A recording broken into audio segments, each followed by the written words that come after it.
yeni evine hoş geldin. Hayatın 4 mevsim, sonbahar bu kez. Başlangıcı hayallerinin. Kış günü yarının yükü omzunda. Ama yalnız değilsin bu yolda. Hazırlan bir çiçek gibi açmaya. Kelebek gibi kanatlanıp uçmaya. Arılar gibi çalışmak gerek bazen. Sonunda kavuşmak için yaza.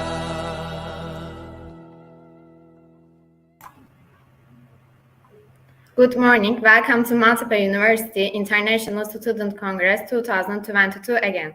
We have 3 sessions about medicine today. All presentations should be max 10 minutes and 5 minutes are for discussions and questions. I'm Eylül Özkasar, the moderator of this session. Today, first presentation is titled P53 as a Cancer Therapy Target, presented by Halise Elif Kulakaç from Maltepe University. Welcome. Hello. We are ready to listen you. You can start when you are ready. Okay.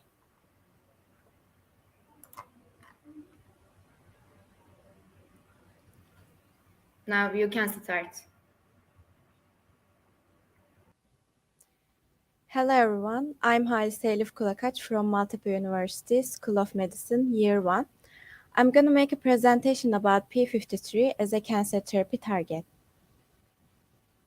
Firstly, we will see P53 pathway and P53 pathway in cancer cells, then P53 mutated cancer types.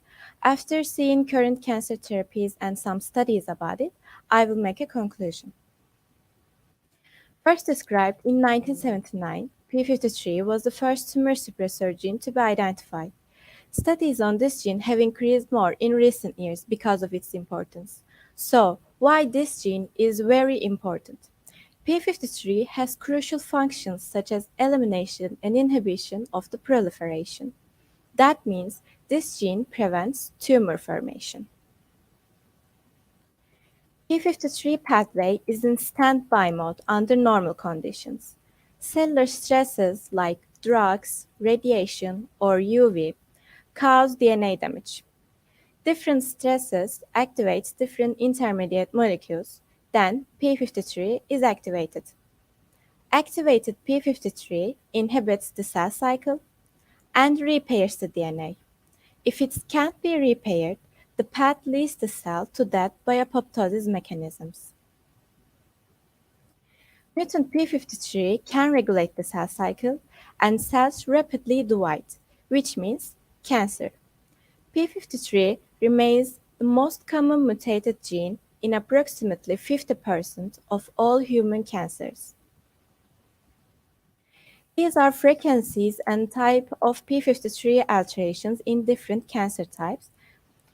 For example, nearly 80% of lung cancers have mutant P53.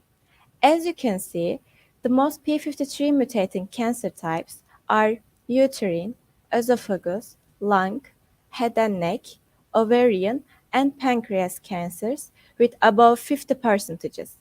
In this study, the C Biocancer Genomics portal is used.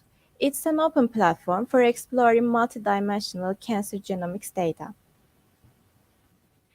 This is a figure that shows functional activities of mutant P53 in cancer cells. There are 3 ways to develop tumor. 1. Mutant P53 has no transcriptional activity. 2. Mutant P53 aggregates with wild type and leads to no transcriptional activity. And 3. Mutant P53 inhibits other tumor suppressors, then leads the tumor to growth with transcriptional activities. Cancer treatments using radiation and chemotherapy results in extensive DNA damage, even in the normal cells. So, these treatments have serious side effects. In recent years, scientists turned to alternative treatments like gene therapies and targeted therapies to get rid of these side effects. As the main cell cycle regulator, P53 is a perfect target. There are so many strategies for targeting P53, for example, gene therapies, like delivering wild-type p53 into tumor cells and selective elimination of mutant p53 carrying cancer cells. These are the easiest ones to apply, but not so effective, unfortunately. Nevertheless, Gandesin and Oncorin are being used in China for head and neck cancers with a low probability of success. There are other strategies for targeting p53, such as wild-type p53 activation and mutant p53 reactivation. All agents are in experimental stage, except PRIMA-1, which is in phase 3 clinical trials, and CORI-2, which is in phase 1 clinical trials. PRIMA-1 is mostly used for ovarian cancers, and CORI-2 is mostly used for head and neck cancers. There are other 44 targeting agents, but not successful at all. This is a review from TAS in 2021 about PRIMA-1. It mentions a clinical trial which has 22 patients. After treatment with PRIMA-1, they saw induction of cell cycle arrest, apoptosis, and p53 target gene expression in several patients, and they say 10 patients could be further evaluated, 2 of them showing signs of tumor regression.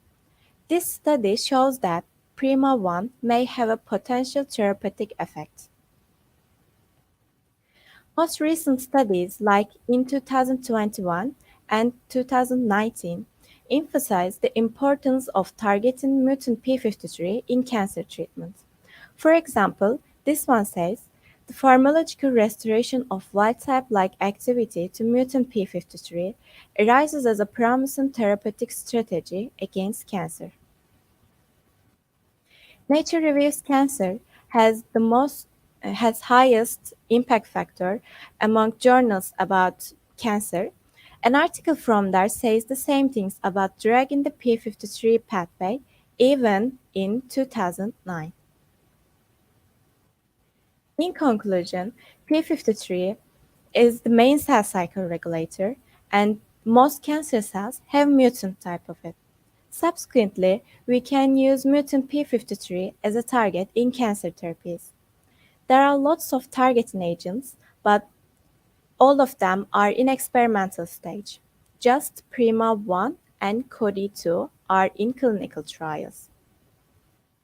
These are mostly Q1 quartile articles and reviews that are used for this presentation. Hopefully, there will be more developments and we will defeat cancer. Thank you for your attention.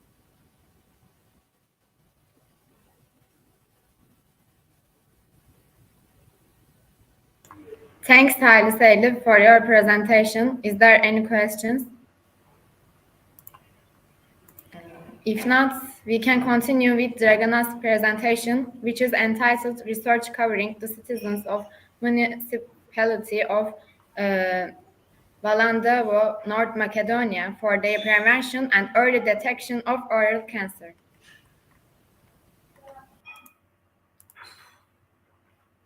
Dragana, you can start when you are ready.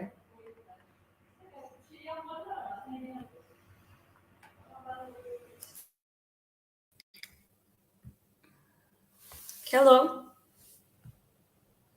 Hello.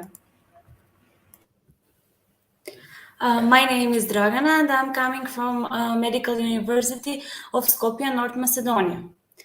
Researching covering of the citizens of municipality of Valandovo, North Macedonia for their prevention and early detection of oral cancer. This study investigated the familiar about the oral cancer in the representative population sample of the town of Valandovo, North Macedonia, a small place. A small place where not so many people take care of their health, but as a future doctor,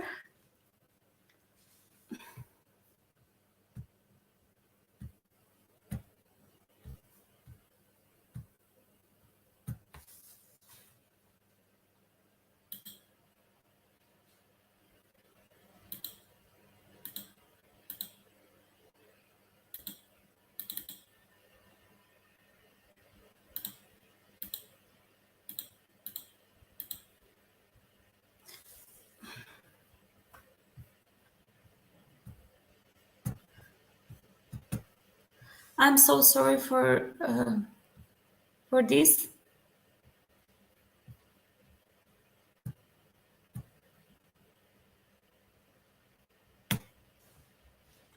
Um,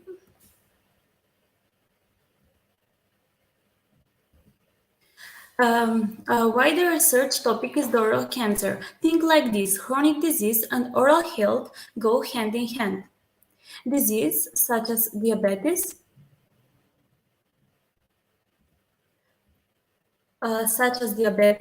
cardiovascular problems, cancer, osteoporosis, and autoimmune disease.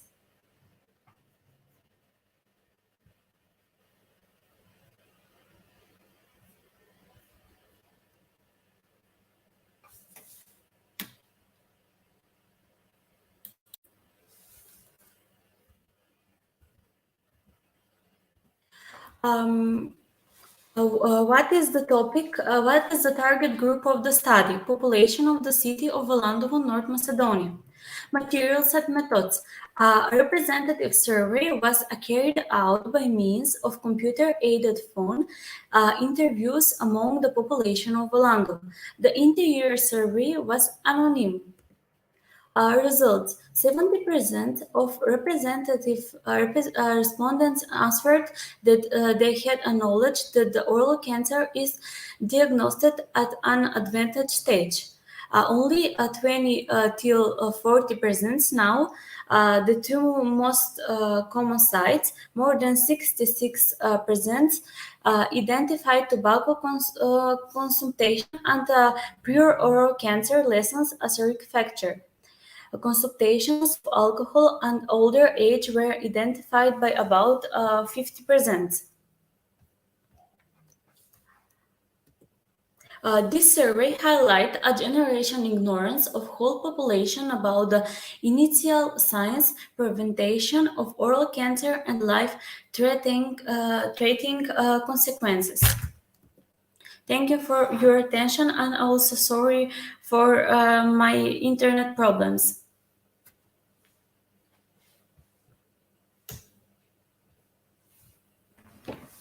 It's not problem. Thanks, Dragana, for your presentation.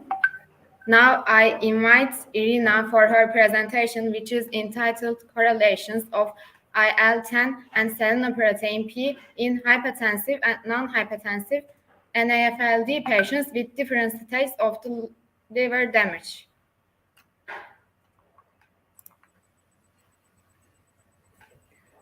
Welcome, Irina.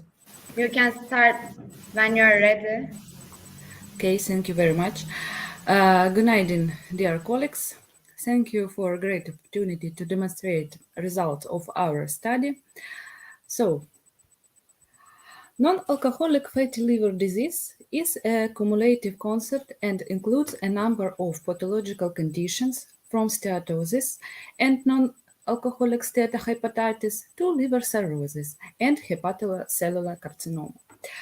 Researchers say that the severity of non-alcoholic fatty liver disease may be an independent predictor of the gradual development of hypertension. The greatest attention of common pathological links of non-alcoholic fatty liver disease and cardiovascular disease is paid to oxidative stress, atherogenic dyslipidemia, subclinical inflammation, insulin resistance, endothelial dysfunction, and overexpression of cytokines. Selenoprotein P is an extracellular transport glycoprotein which provides antioxidant protection, endocrine and immune function, and cellular metabolism by implementation of selenium. Selenium is a part of glutathione peroxidase, which is involved in the regulation of vascular tone by maintaining a balance between the levels of superoxide anion and nitric oxide. Inflammatory liver damage in non-alcoholic fatty liver disease patients may be inhibited by antioxidant system and anti-inflammatory cytokines. Interleukin-10 is a cytokine which prevents inflammation and autoimmune reactions, while selenoprotein P plays a vital role in support of antioxidant activity. Concomitant hypertension can aggravate liver damage in such patients due to subclinical inflammation. and vascular damage. Assessment of correlation between liver damage grade and anti-inflammatory and antioxidant activity may influence treatment direction. So, the aim of our study was to assess the correlation of interleukin-10 and selenoprotein P with liver inflammatory activity in hypertension and non-hypertension, non-alcoholic fatty liver disease patients. Materials and methods. We examined 100 patients with non-alcoholic fatty liver disease. Main group consisted of 49 patients with hypertension and non-alcoholic fatty liver disease, 33 women and 16 men. And comparison group, which includes 51 patients with isolated non-alcoholic fatty liver disease, 30 women and 21 men. The study groups were comparable by gender. Mean age was 51 years in the main group and 52 years in the comparison group. In the main group, there were 27 patients with steatosis and 22 with steatohepatitis. In the comparison group were 31 with steatosis and 20 with steatohepatitis. The diagnosis of non-alcoholic fatty liver disease and hypertension was made according to the European and local practice guidelines and recommendations. Body mass index and the detritus ratio were calculated by standard formulas. All patients underwent assessment of alanine aminotransferase, aspartate aminotransferase by standard methods. Gamma-glutamyl transferase was measured by enzymatic colorimetric method, alkaline phosphatase by colorimetric method. Interleukin-10 and selenoprotein P levels were measured by immunoassay methods. Liver ultrasound examination were performed according to standard methods, and calculations were performed by IBN SPSS. So, results of our study. The median body mass index is shown on this slide. The highest median level was determined in patients with comorbidity. Patients with isolated non-alcoholic fatty liver disease had a slightly lower median body mass index than patients with comorbid non-alcoholic fatty liver disease and hypertension, but the differences were significant. Normal body weight had 25 patients of the main group, increased 24. Among patients in the comparison group, 29 patients had a normal body weight and 22 had an increased body weight. The median systolic and diastolic blood pressure were naturally higher in patients with concomitant non-alcoholic fatty liver disease and hypertension.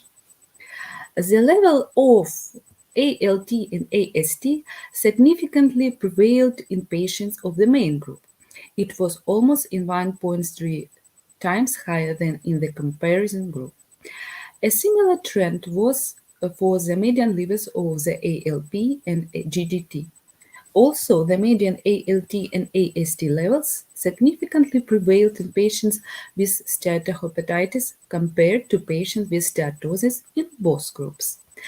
The median detritus ratio was at the same level, with a slight predominance in the patients of the main group.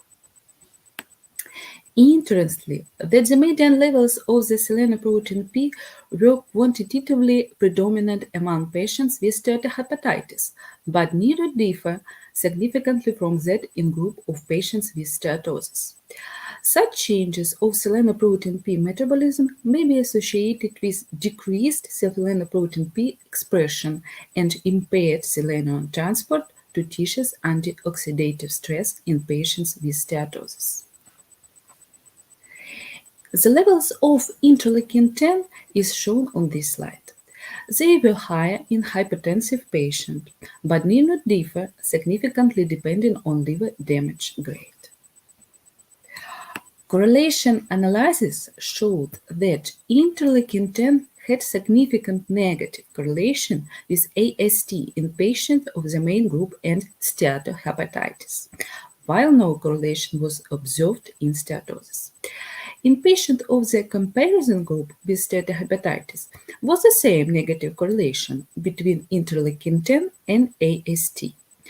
Selenoprotein P negatively correlated with AST in hypertensive non-alcoholic fatty liver disease patients with steatohepatitis but not in steatosis, and no significant correlations were found between selenoprotein P and AST in non-hypertensive non-alcoholic fatty liver disease patients with both steatosis and steatohepatitis.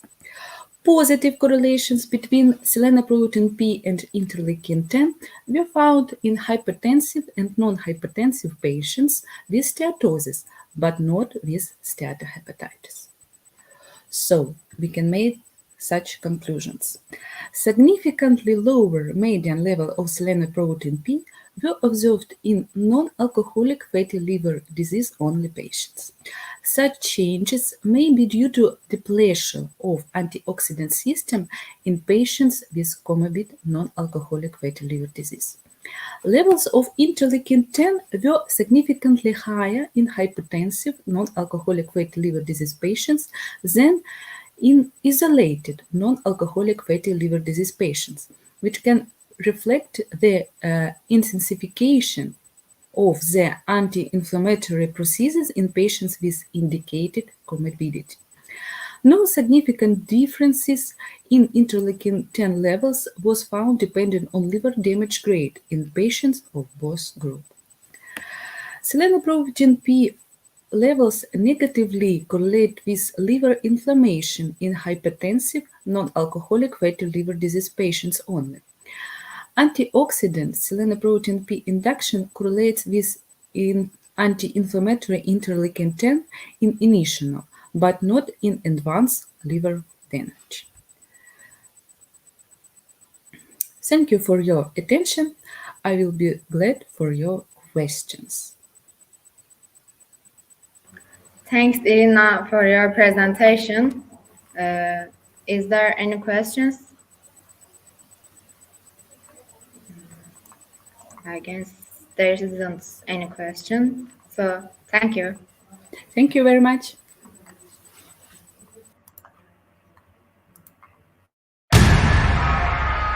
This is the place to find yourself. Istanbul offers great universities and the lifestyle is really amazing here. So I live at the dorms at Maltepe University and I'm really happy with it. There's a cleaning service every few days and then there's the library nearby which is open 24/7. My first impression when I came was like, it's huge. You have everything in one place. When you first come to Maltepe University, you don't know where what is and you're like, oh my God, I need help. Guess what? You're not alone. There is the international office people over there. They're like family. They're very helpful and they're always there for you.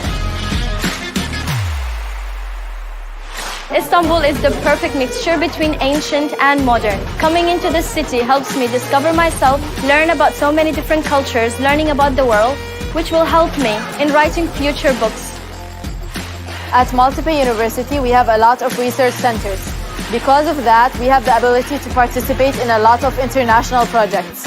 Here at Maltepe University, the education consists of both practical and theoretical. We get the opportunity to practice everything we learn in class in real life. So after we graduate, we have a degree and we can work all over the world. People come to Istanbul all the time, but what they really miss when they visit are the antique shops, which contain thousands of years of memories and also a thread of the modern future. I like to use every minute and just get out and hop on the ferry and just go from the Asian side to the European side and just enjoy the wonderful weather with the wonderful Bosphorus behind me and just enjoying the moment of Istanbul. Istanbul is very beautiful with great culture. This city is the symbol of diversity. Come and study at Maltepe University. Come here and feel like you're home.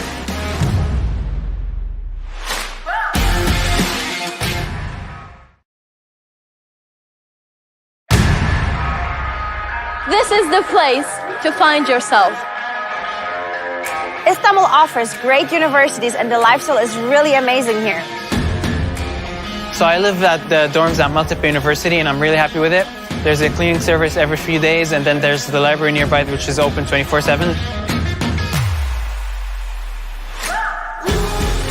My first impression when I came was like, it's huge. You have everything in one place. When you first come to Maltepe University, you don't know where what is, and you're like, oh my God, I need help. Guess what? You're not alone. There is the international office people over there. They're like family. They're very helpful, and they're always there for you.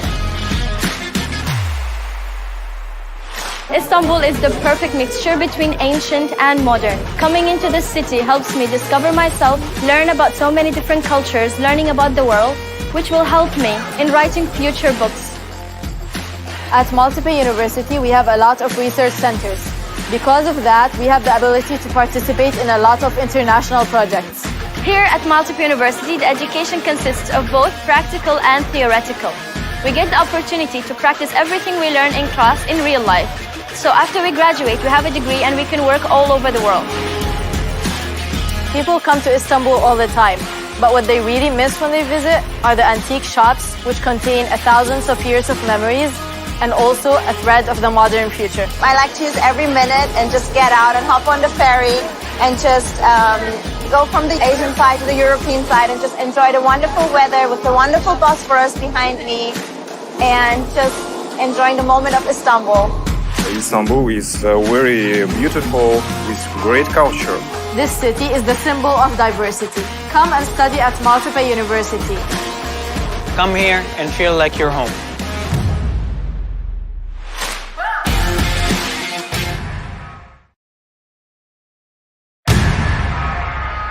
This is the place to find yourself. Istanbul offers great universities and the lifestyle is really amazing here. So I live at the dorms at Maltepe University, and I'm really happy with it.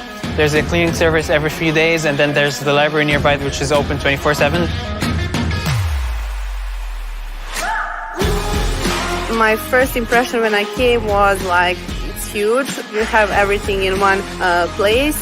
When you first come to Maltepe University, you don't know where what is, and you're like, oh my God, I need help. Guess what? You're not alone. There is the international office people over there. They're like family. They're very helpful, and they're always there for you.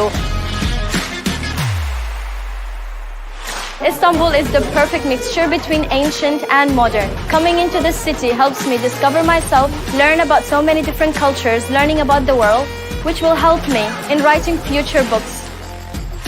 At Maltepe University, we have a lot of research centers.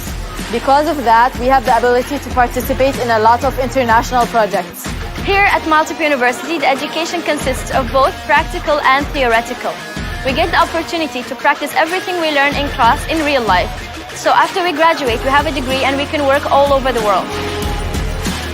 People come to Istanbul all the time, but what they really miss when they visit are the antique shops, which contain thousands of years of memories and also a thread of the modern future. I like to use every minute and just get out and hop on the ferry and just go from the Asian side to the European side and just enjoy the wonderful weather with the wonderful Bosphorus behind me and just enjoying the moment of Istanbul. Istanbul is very beautiful with great culture. This city is the symbol of diversity. Come and study at Maltepe University. Come here and feel like you're home.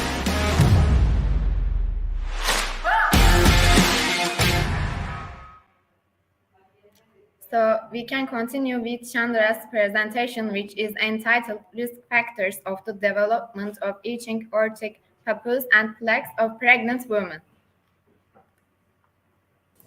Chandra, you can start when you are ready. Okay. Good morning, everyone. Ma'am, can you show my... Okay. Good morning, Yes, everyone. yes, This is Chandra Sasank. I'm a fourth-year student studying in Kyrgyz State Medical Academy, Bishkek, Kyrgyzstan. My topic for the presentation is PUP, which stands for Paralytic Uterine Papules and Plaques of Pregnancy. As we can see in our next slide. Paralytic uterine papules and plaques of pregnancy. It is also known as PUP. It is also polymorphic eruption of. It is also known as PEP, which is polymorphic eruption of pregnancy. Can I see my slide? Okay. Thank you.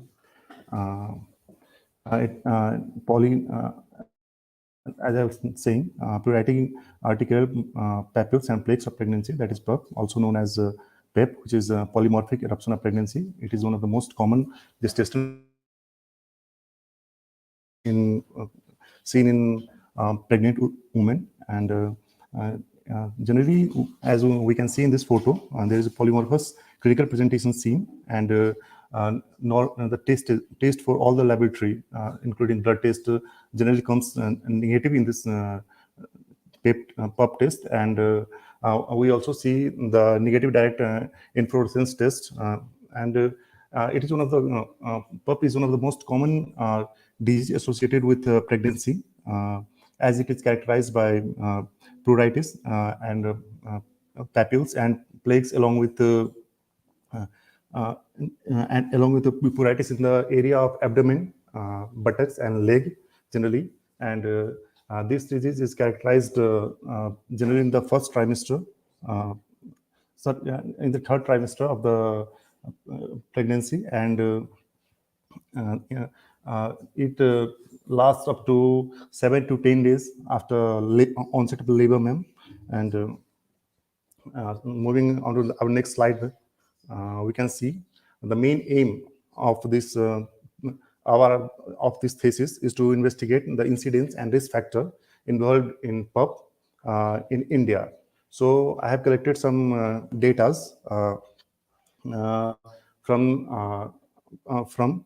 I've collected some data regarding PERP from Ramania Medical Center, that is multi-specialty hospital located in Motihari in the state of Bihar from India, ma'am. There were total 1,038 patients admitted in the duration of total 2 months, that is from 1st of January to 1st of March. And among this, as we can see in our in the slide of our presentations, ma'am, can you open my slide so I can show them? Okay, I will explain. I have collected data of almost 1,038 pregnant women that were admitted during the 2 months from 1st January of 2022 to 3rd March of 2022. And among these 1,038, 10% of women, a pregnant lady, were diagnosed with dermatological manifestations. That is approximately 5 women. And on further investigation, we got to know that from that 105 women, 40 women were diagnosed with PERP. And in this slide, we can see several factors such as social factors, somatic factor, body mass index, menstrual factor, parity of the childbirth, and outcome of pregnancy. These were considered during the research, ma'am. And in further slide, we come to know, in further investigation, we come to know that every 6 pregnant or pursuant women who were about to give birth were diagnosed with this PERP. And on average, there were 1 case per 160 to 300 pregnancies, as we can see. And if we talk about the cause, first of all, before talking about risk, if we talk about the cause, as we know, the cause is idiopathic, that is unknown cause. But there are some factors which can trigger to this PERP, such as obesity. As you can see here, the lady who were obese were 95% prone to PERP, or were found 95% having this disease PERP, whereas the person who were primiparous, or we can say the lady is conceiving for the first time, were 87.5% prone to this disease, and multiple pregnancies. In the case of multiple pregnancy, 22.5% of lady were diagnosed with PERP, whereas in anemic disease, the lady was having anemia was diagnosed with PERP in 5% total. And if we talk about the risk factor, as I said, and the age of all these women who were diagnosed, that were between 24 to 34 years of age. And And as I said, the total number of the patients that were diagnosed with PUP were 40. And out of these 40 women, 35 were primigravida, whereas 5 were multigravida. So from this, we can see that the case of primigravida among the 40 women is very high. So from this, we can conclude that the woman who is conceiving for the first time has very high risk of getting this disease.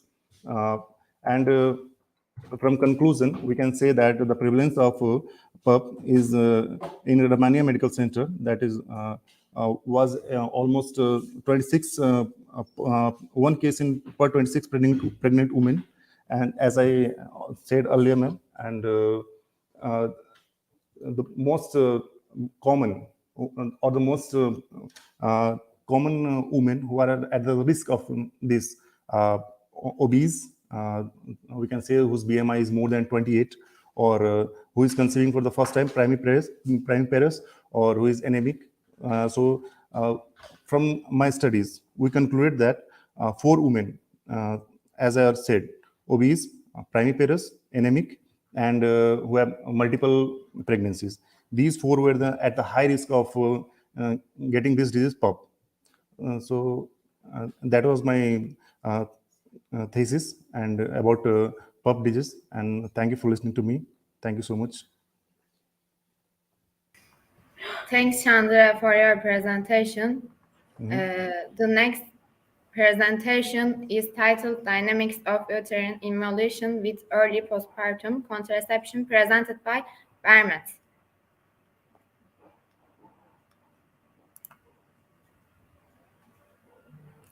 You can start when you are ready.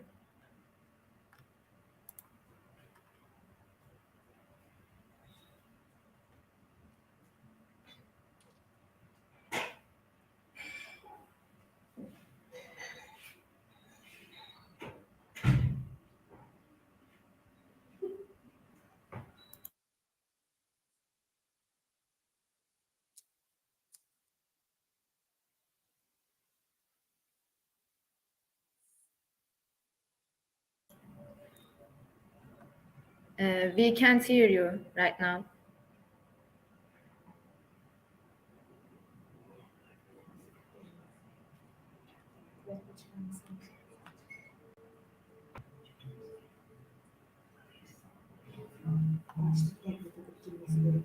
I guess your microphone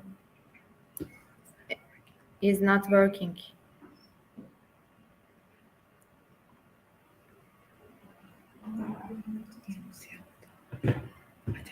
You should mute yourself.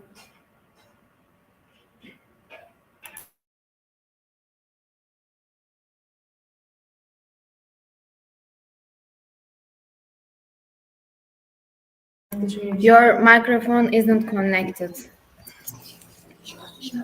Now we hear you. Hear you there? Hello, my name is Birmedru Makmatova.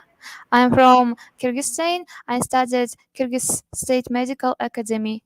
My theme is dynamics of uterine involution with early postpartum contraception.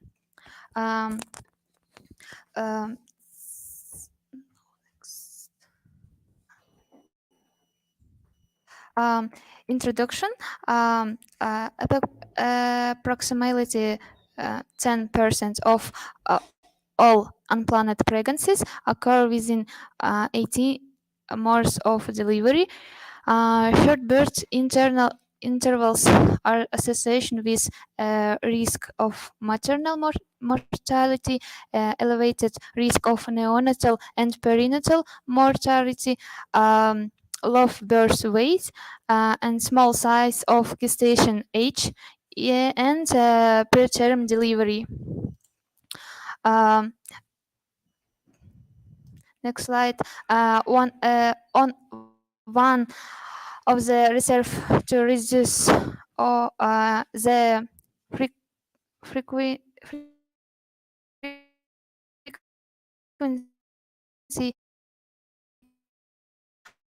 of unplanned pregnancy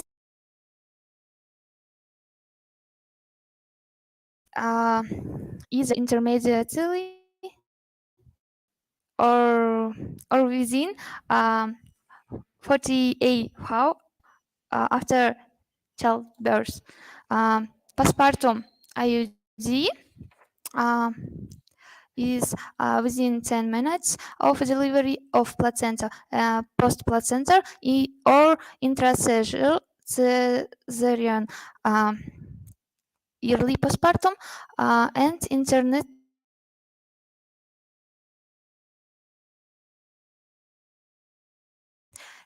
aims is to study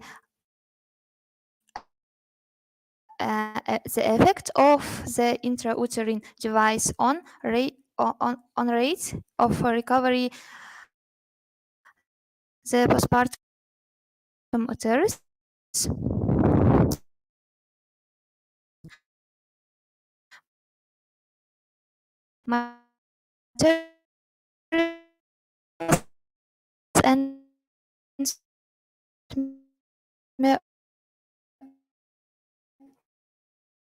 and methods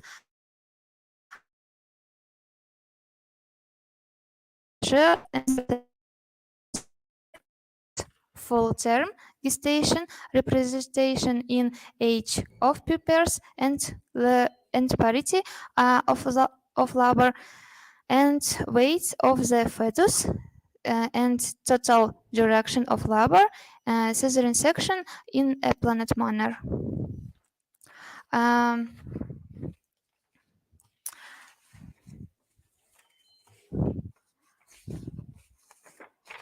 And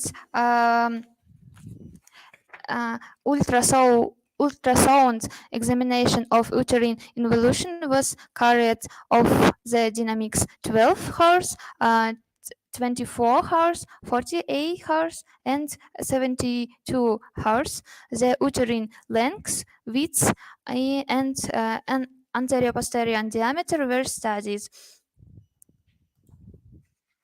The uterine whilst by ultrasound, blue indicated the control group, and navy blue indicated main group.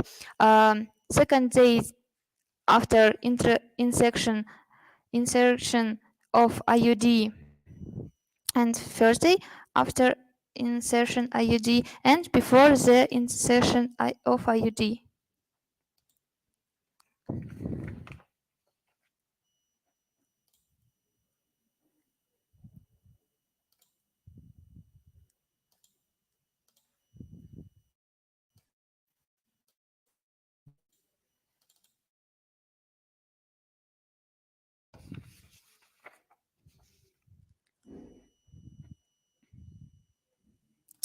And you can see that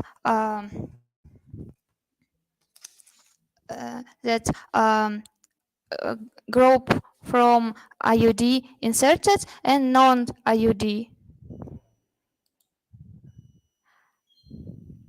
The anterior-posterior size of the uterus in the main group from the interred period or ultrasound examination decreased by 20 A and 2, while in the control group by 22 and 8 millimeter.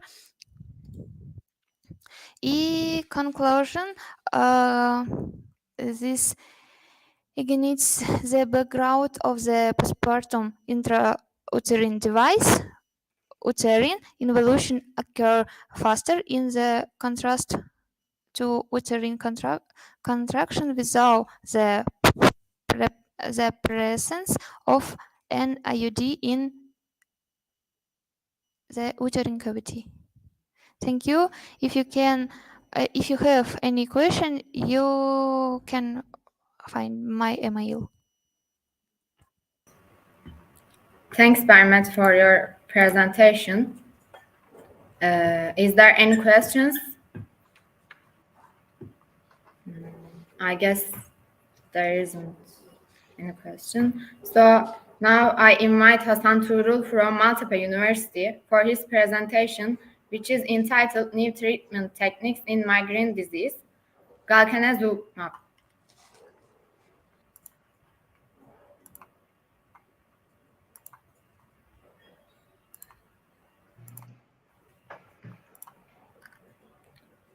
Hassan, you Hello. can start when you are ready. Hello. Yes, I'm starting now. My presentation will be about new treatment techniques in migraine disease, which is the galcanezumab, is a new drug.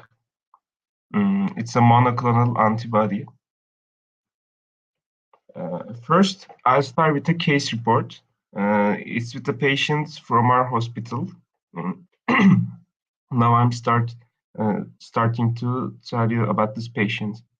47 years old, female patient, admits to Maltepe University Hospital Neurology Department due to severe migraine episodes. She had severe headaches, nausea, vomiting, and neck pain when she admitted to our hospital. In her story, she tells that she has her symptoms approximately for 25 years.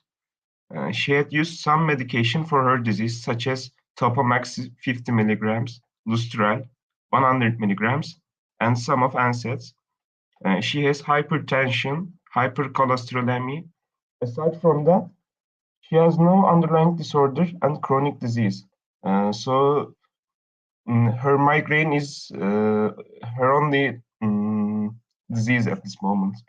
In her family, there is a history of high blood pressure and diabetes mellitus, which explains her condition as well, her condition of hypertension and hypercholesterolemia.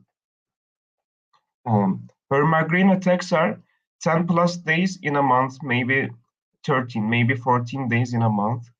So approximately 3 in 1 days goes with the headache. In the pain scale, she gives 9, 10 points to her headaches and says, "This headache disrupts my daily life and work." In August 2021, she admitted to our department for these headaches, and she I can see. Sorry.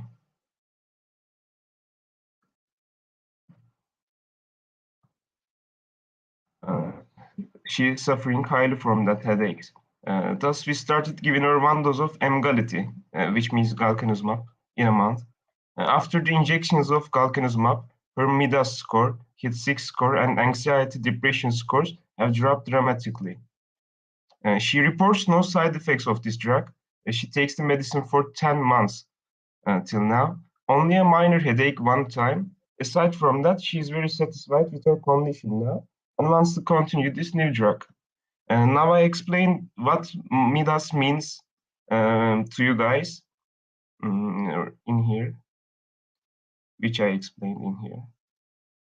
Yeah, MEDNS means Migraine Disability Assessment Questionnaire. We do this test to help measure the impact of your headaches on your life. If you take high scores in this test, your headaches are affecting your life very badly, and you have severe disability. Her previous MEDNS score were 20, 21 and more, which means severe disability in her daily and work life, very poor life quality, it means. After the Emgality, I mean galcanezumab, her score is between 0 and 5, which means little to no disability, like me and other healthy people out there. Now I'll explain HIT6. MEDNS is here. HIT6. This HIT6 test consists of 6 items: pain, social functioning, role functioning, vitality, cognitive functioning, and psychological distress. And there are questions here that we ask our patients, like we did this patient. HIT6, it means Head Impact Test 6. Her results were 74 points before August. She started taking galcanezumab in August. which means severe headache, frequent type of headaches in her daily life. HITSI score 74 points, severe and frequent type of headaches in her life. After galcanezumab, this score has dropped to 36 points. This means that she became a normal person, like without migraine, and can enjoy her work and daily life. Now we have one more test. This test is patient's disease contribution to her anxiety and depression. This anxiety and depression scale means correlation of her disease to her anxiety of this patient. Before the drug, her score was bigger than 20.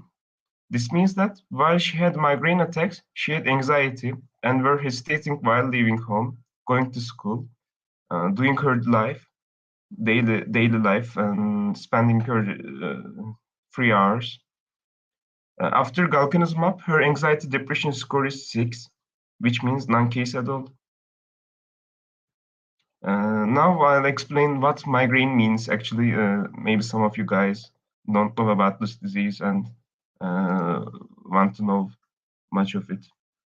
Migraine is a common and disabling disorder affecting approximately 1.02 billion people worldwide.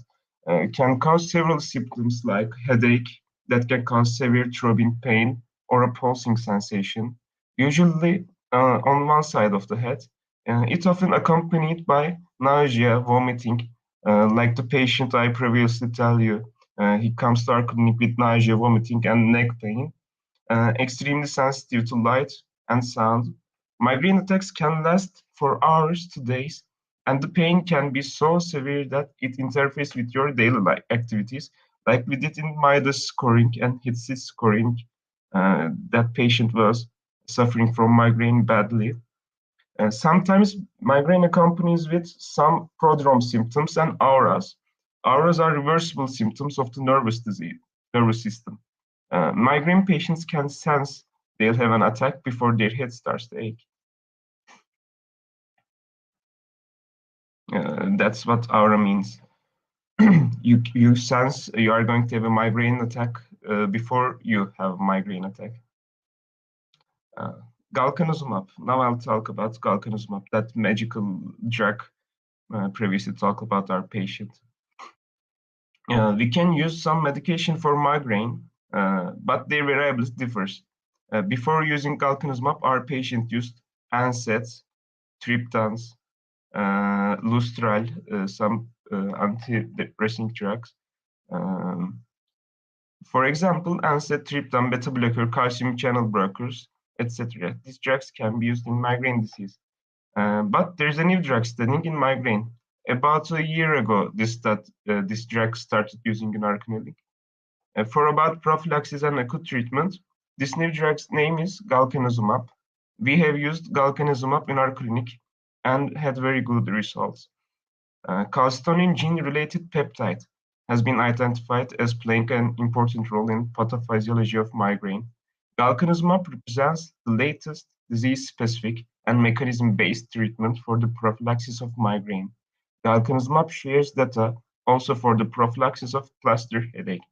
After this drug, our patient's frequency and severity of her headaches dropped dramatically. She reports 0 headaches till August. But before August, she had 10 plus headaches in a month. Yeah, what you should learn from this slide. Galcanezumab modifies the migraine disease for much better results and good outcomes with its CGRP modifying pathway.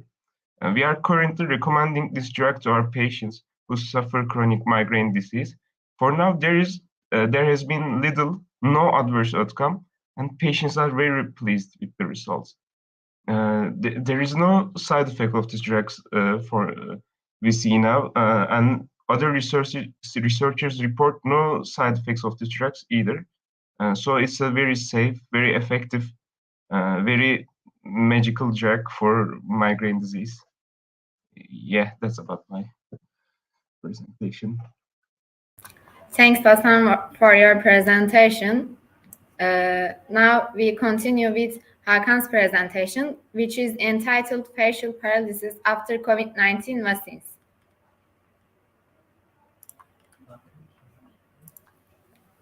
Hakan. Hey. You can start when you are ready. Okay.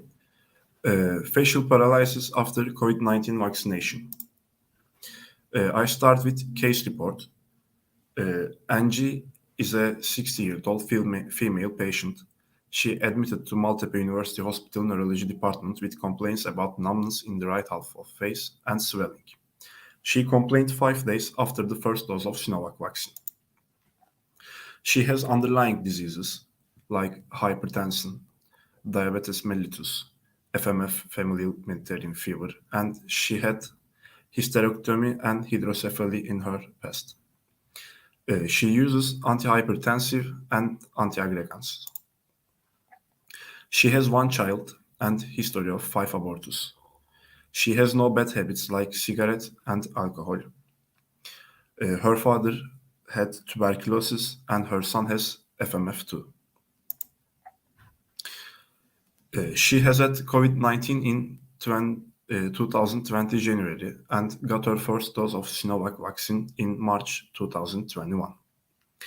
Her MR shows hydrocephaly and her lab results shows FMF vasculitis factor is normal. Her diagnosis is cranial neuropathy, facial paralysis after COVID-19 vaccination. Her treatment is prednol, Valtrex, and Coraspin was given, and her symptoms got better after 4 days. She was fully recovered at the end of first week. Then she relapsed in April, and partial remission had been seen after 2 months with treatment. Now I want to talk about facial paralysis. Facial paralysis is an inability to move muscles of the face, one or both sides. Facial paralysis can result from nerve damage due to congenital conditions, trauma, or disease such as stroke, brain tumor, or Bell's palsy. The problem can affect one or both sides of the face, with noticeable dropping of features and problems, with speaking, blinking, swallowing saliva, eating, or communicating through natural facial expressions. In this case, cause of facial paralysis is COVID-19 vaccination. There are 2 photos for facial nerve paralysis. Facial paralysis and vaccination connection. In COVID-19 patients, neurological complications such as PFP, peripheral facial paralysis, have been reported, and mechanisms are ischemia of vasa nervorum and inflammation resulting as nerve demyelination. Microvascular chains and microthrombi may lead to facial nerve ischemia. Direct viral damage causing inflammation or an autoimmune reaction can be a contributing mechanism to paralysis. Vaccines derived from purified inactivated viruses are safe. Wait, my slide.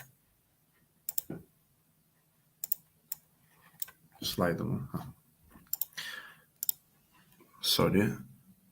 Are safe and effective for the prevention of disease caused by virus like influenza virus and poliovirus. There are reports of neurological complications after influenza vaccination.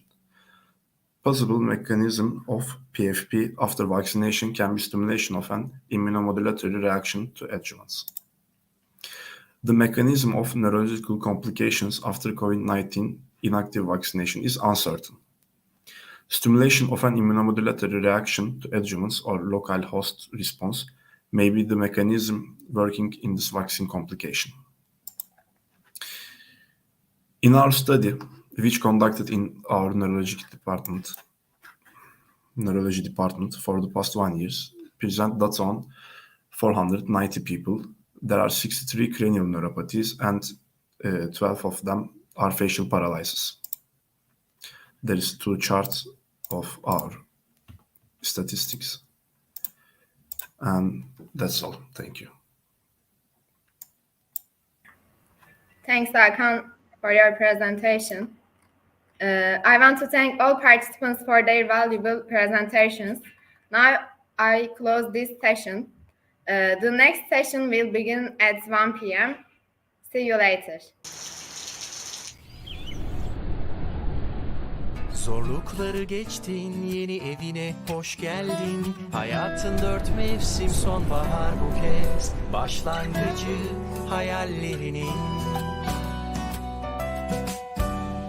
Kış günü yarının yükü omzunda. Ama yalnız değilsin bu yolda.